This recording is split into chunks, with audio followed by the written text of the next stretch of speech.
Hello, everyone. Master Sodaman here. This is the Jedi of the Multiverse Podcast, where we talk Star Wars, Marvel, Disney, and really whatever else we feel like. So remember, concentrate on the moment. Feel, don't think, and use your instincts as we navigate this vast multiverse of books, TV series, movies, and more. This is where the fun begins.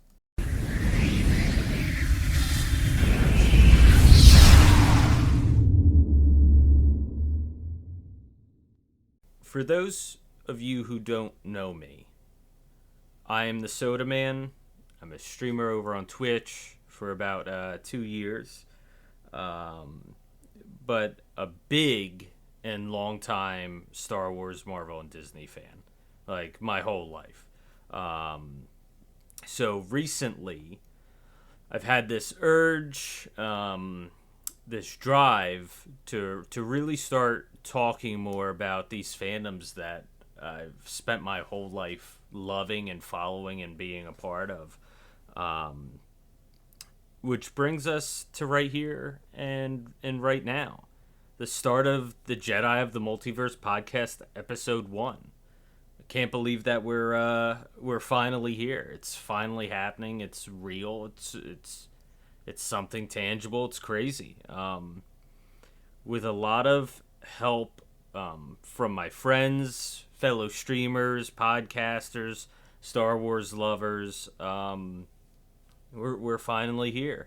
Those guys, namely, Lord Dagavir, Evo Gaming, Element 7, Darth Chaco, a lot of these guys have given me some real inspiration to start this. So, as you're all probably wondering, what we're talking about today, since it's the first ever episode, I figured we would use it as an introduction. An introduction to how I fell in love with Star Wars, Marvel, and Disney, respectively. What I'm looking forward to, and also what the plans for this podcast are, and what the future holds. So let's start off with a little history of me. I was born in 1991 to a family that already had 2 sons. So I already had 2 older brothers from the time I came into this world. And my oldest brother, he was already deep into the Star Wars train. And really Marvel and Disney. But a lot of Star Wars. We had the trilogy box set, and I remember taking out those VHS tapes and plugging them in and watching A New Hope and Empire Strikes Back and Return of the Jedi just like all the time. I also remember he had just stacks and stacks of Star Wars, Marvel comics. He had also other stuff. He had like G.I. Joe and Transformers and all too. But what I really remember is I remember the Star Wars and the Marvel stuff. And to this day, I still have some of those comics. I still have some of those things here with me to this day, that I've been looking at and thinking about and poring over for years and years and years here. But I attribute, really a lot of my love for Star Wars and Marvel came from my older 2 brothers.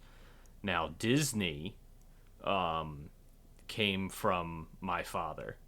And it came from my father not from just the movies, but because he took us to Disney World. And he took us to Disney World every year. My dad grew up in a house and in a family where he never went on vacations. And he didn't want his family to go through the same thing, and his kids to never be able to go on any vacations ever. So in 1993, he bought a Disney Vacation Club membership, which is DVC, at Disney World, and we've gone to Disney World ever since. My dad really, he spoiled us in one way, but he also created a lifetime of these super amazing, fantastic memories that I can't wait to share one day with my own kids, and be able to take them there and also show them these things, especially since Star Wars and Marvel are also now more predominant in the parks, more so at Hollywood Studios there, for Star Wars with Batu and Black Spire Outpost, and it just being just an amazingly immersive experience. I just can't wait to take them. But, see, all those things came from my family. This deep love and this deep connection with Star Wars and Marvels and Disney really came from my family. My dad with more so Disney, Star Wars and Marvel were from my two older brothers, which we still, talk about to this day. With my brothers, we collect all kinds of things. Me and my oldest brother, we collect a lot of the pops, and I've got him hooked onto the High Republic and the books, and I'm always asking, oh, did you see this new stuff that's coming out? It's just going to be just fantastic. And I talk to my other brother, and I'm always like picking on him and being like, yo, you need to go watch Mandalorian, or you got to watch Visions. It just came out. It's just so good, and I get so excited about it. And I just want to keep sharing it with my family that really were the ones that instituted this feeling, this love for these three things really inside of me. Now, with having said that, giving you a little history on like where the love came from. I also want to go into, moving a little further down the path. As a young Soda still, the prequels came out. The Phantom Menace came out when I was like 7 or 8 years old, and I remember seeing that movie and watching it and like loving every single thing about it, and I needed all the Legos. Like I had Anakin and his pod racer, and I had the bongo from Naboo. I had it all, and I loved playing with them. I did have the action figures too, because again, my older two brothers, they had a lot of the original action figures, and I still have them to this day. At least the ones that were bought for me. I think the ones that my brothers had, they both have respectively, because they still really collect that stuff too. Wish I had it, but they of course were older, so it's their stuff. Darn it. But anyways, again, the prequels came out, and the Phantom Menace, and it just took my world by storm. And I remember all these things coming out. Do you guys remember the Pod Racers game that was like at arcades, where you like sat in a pod racer and you could race it around? I remember seeing that and like always wanting to jump right into it. I thought it was like the coolest thing. Now that game was so hard. It was incredibly hard, and I felt like I don't think I ever finished like in the top 5 in that game. And I think there was 8 racers. I think that's what it was. But I remember that. And also at the arcade, I don't know if you guys also remember the original trilogy game.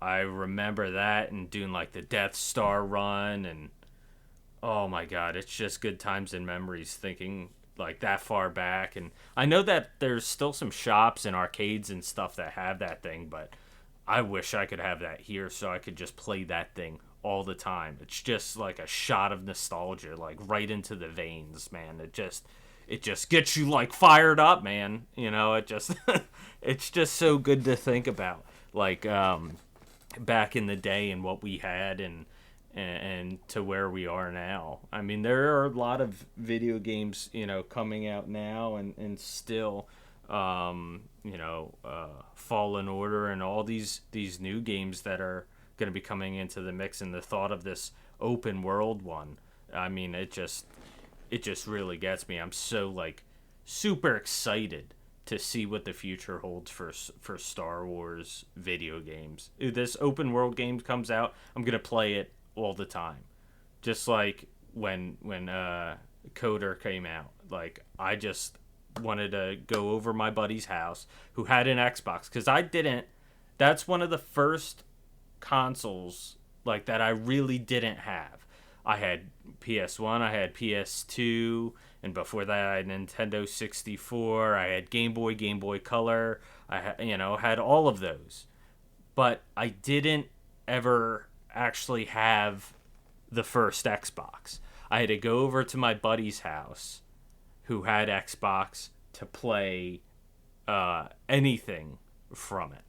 And luckily he had it. And he lived 2 doors down, so I could go over there all the time, and we would play everything in the face of the earth. But man, when Knights of the Old Republic came out, and he got that, oh my God. I never wanted to leave. I would stay over for dinner.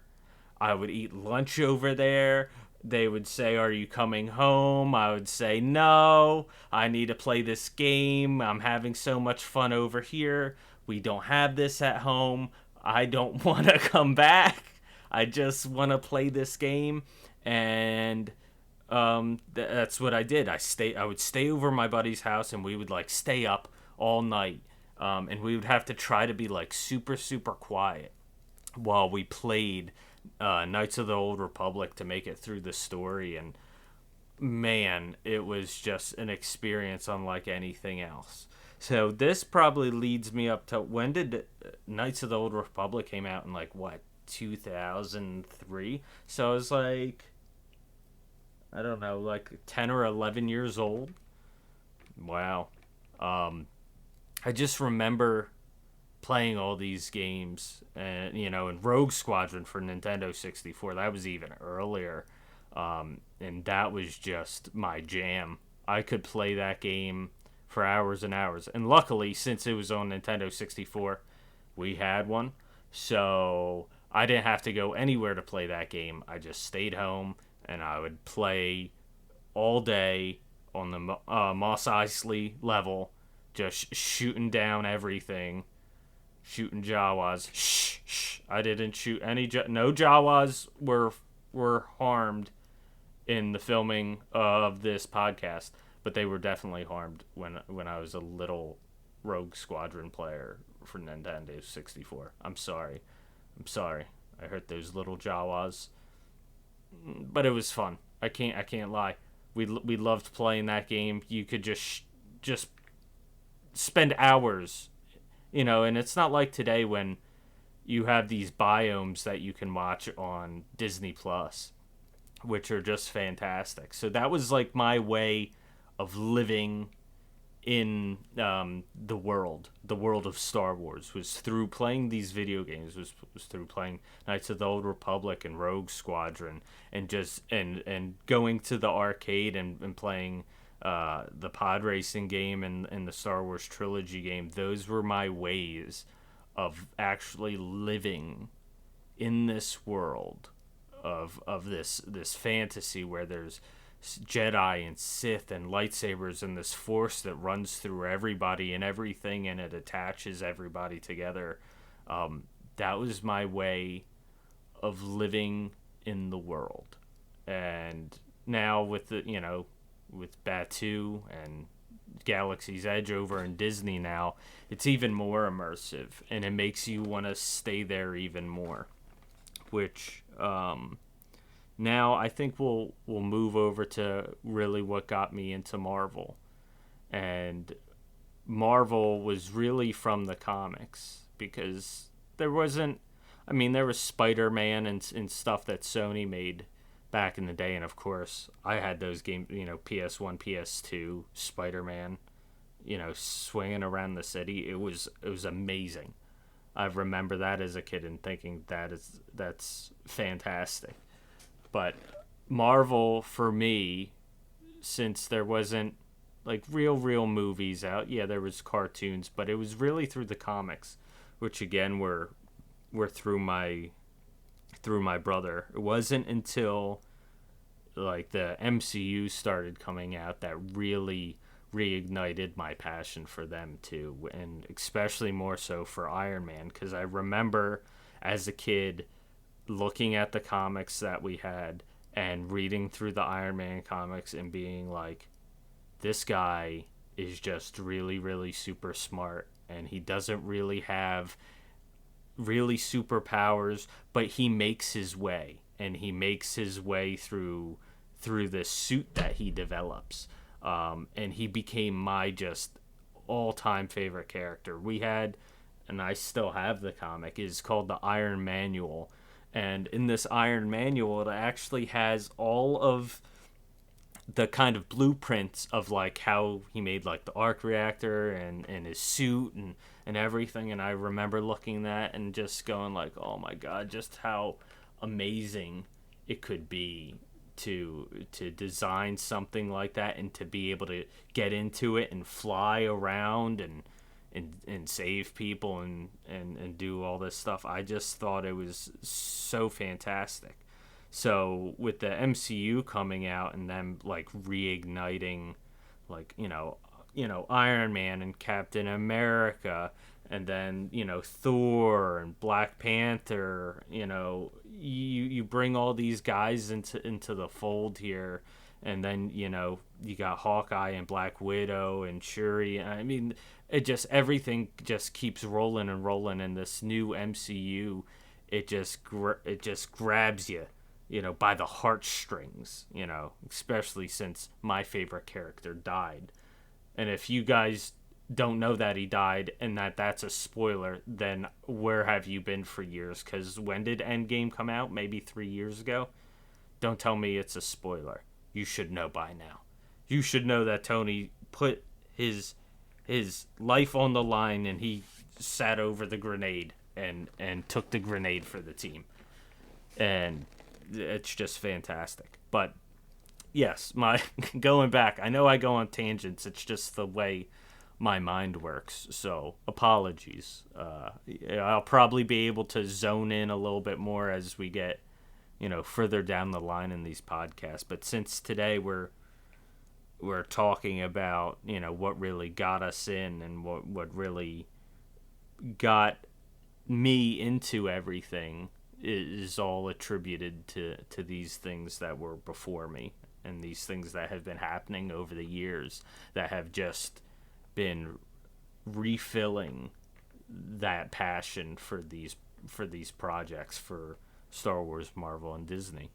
So yeah, my love for Marvel came from the comic books, and then when the MCU came and it started making everything connected and make them into a film where everybody could enjoy it and digest it, it was just absolutely fantastic. To me, it just everything, like I just want to be a part of everything. Now, we'll move on to Disney, which again I said the roots started from my father. That was all planted from my father taking me to Disney World as a kid, and all the way up until today we still spend time where we go to Disney together and spend time as a family. But Disney,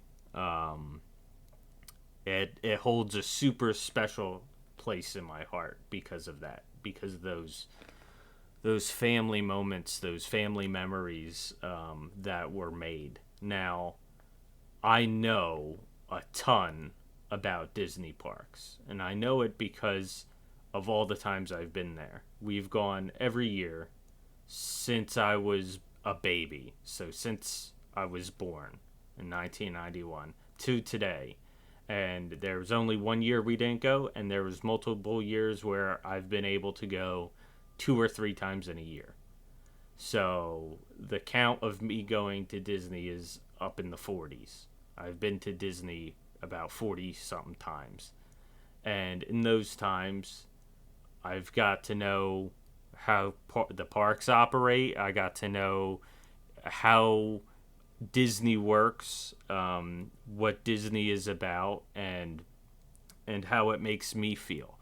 And in this podcast, when we do talk about Disney, of course we'll discuss, the moves that the company makes, like with Disney Plus, and of course everything coming out there. There's just a vast array of stuff that we'll talk about later, which is the stuff I'm excited about. But let's go back a little bit. So Disney, again, I know just about everything there is to know about being in those parks. Magic Kingdom, Hollywood Studios, or as we really call it, MGM Studios, because that's what it used to be back in the day. Animal Kingdom, and Epcot. I know so much about it. I even went to the Disney Institute and I took the course on the Stellar Service, on how Disney creates stellar experiences and stellar stories through their company and what they want their employees to do.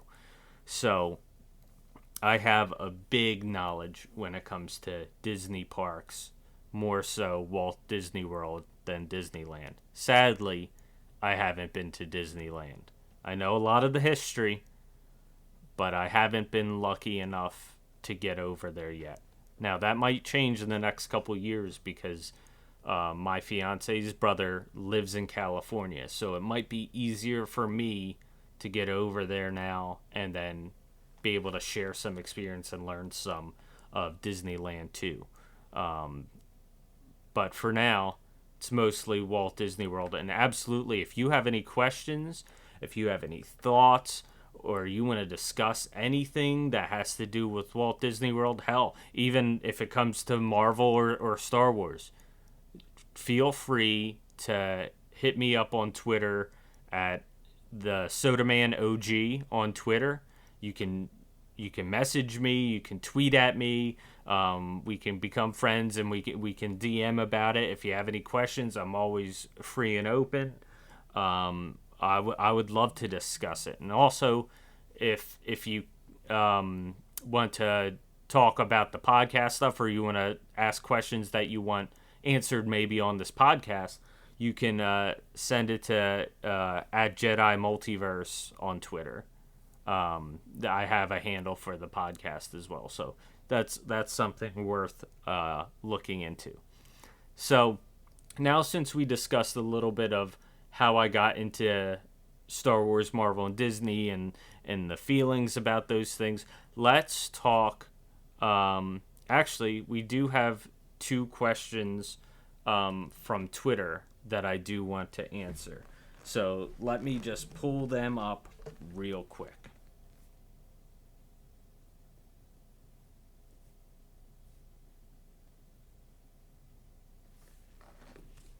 So the first question is from Bright Suns Media, who also writes or has a podcast called the Bright Suns Podcast. He's a wonderful person. I've seen a lot of his stuff and heard a lot of his stuff, and he's a very enjoyable person. He's a very welcoming, a very kind person. So absolutely check him out as well. His stuff's on Spotify, Bright Suns Media. Look him up. Listen to his stuff. So his question was, what moment in Star Wars, canon or not, left you needing to pick your jaw up off the floor? So this could be several moments.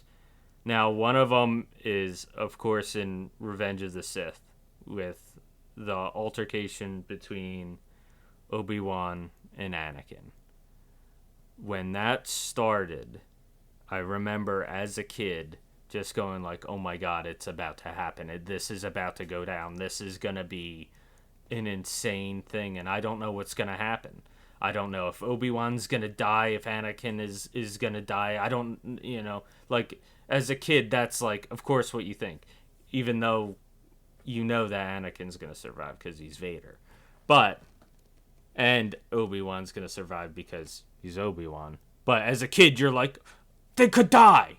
So that was like, of course, as a kid, I was thinking, oh my god, that's gonna happen, and my jaw was like, oh my god, this is gonna be a showdown of showdowns.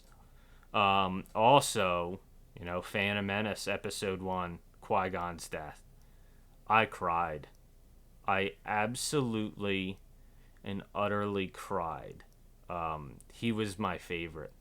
I loved everything about him. I loved his talks, his visions, his quotes about the Jedi and how he carried himself. I loved everything about him, and still do to this day. He's still my favorite. Just absolutely my favorite Jedi. When he died in Episode 1, I cried. I just cried so bad. Newer stuff. Now, this is a spoiler. Spoiler alert for those who haven't read the High Republic books, especially The Rise and Storm. So, again, you might want to hop out for about 10 seconds from this point. When Loden died in The Rising Storm, my mouth was just totally agape. I couldn't believe it. After all he went through, and after all that have happened, I was like, there's no way he's not going to live. Like, there's no way that that's not going to happen. And then the Leveler, oh my god, it was insane.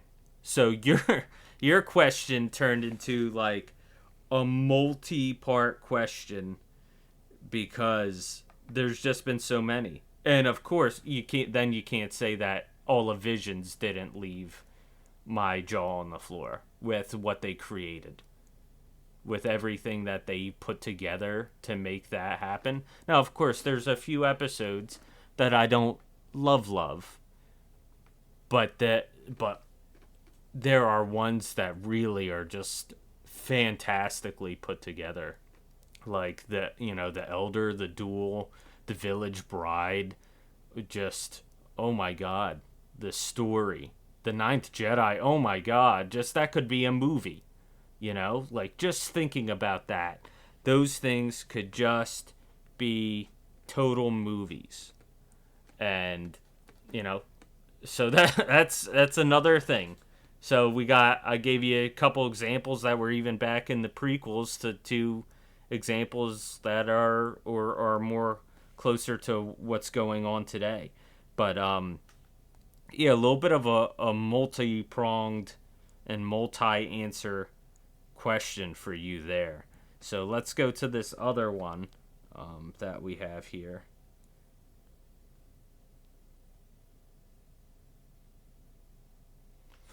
So this next one comes from our friend It's Only AJ over on Twitter. She's awesome. She actually did the art for this podcast, this main screen that you guys are looking at on YouTube right now. That was from AJ. She's awesome. She does amazing work, so you should give her a check out as well. But her question is, according to the media, George Lucas told his crew on the set of Revenge of the Sith that the entire story of Star Wars is being narrated by R2 to the Keeper of the Journal of the Wills. Is this true?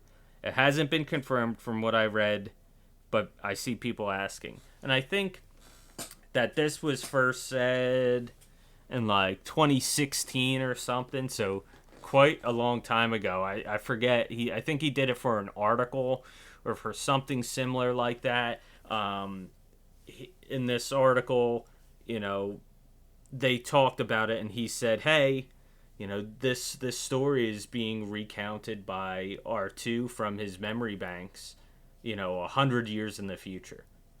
Now, again, as you said, this hasn't been fully confirmed, but I would say really if George Lucas said it and that's his vision, I mean, he's the creator for this. I mean, he's the one that started it all.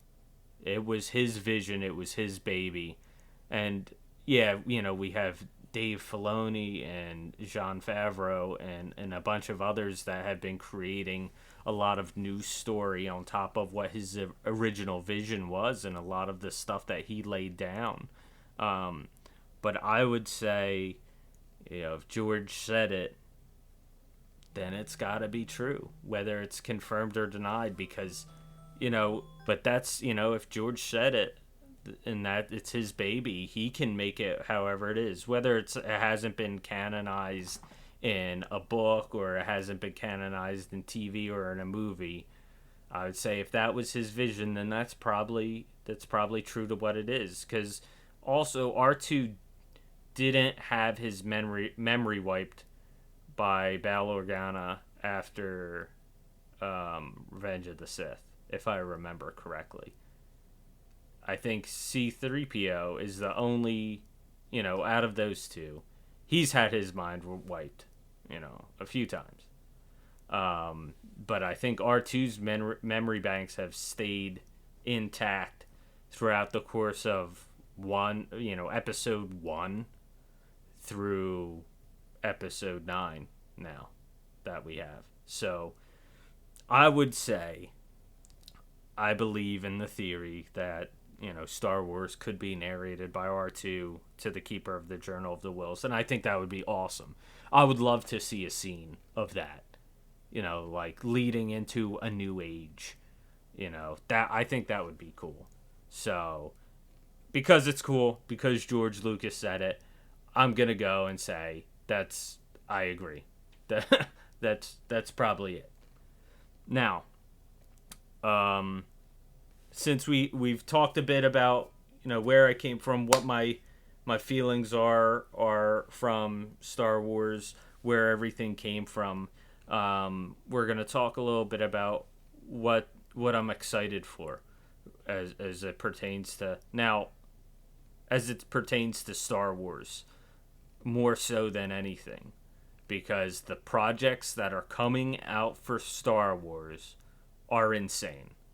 I mean, we have Mandalorian Season 3, we have Ahsoka, we have Andor, we have Kenobi, we have the next Bad Batch season. It could be possible we could get a Visions Season 2 with all this hype on it and all this love for it. The Acolyte Rogue Squadron movie, a droid story that they've announced. I mean, there's just so many in the mix. Even Rangers of the New Republic. I mean, how many shows is that? You got, what, like 8, 10, 11 shows and a movie coming out? It's just in a super, super exciting time for Star Wars, with all this coming out.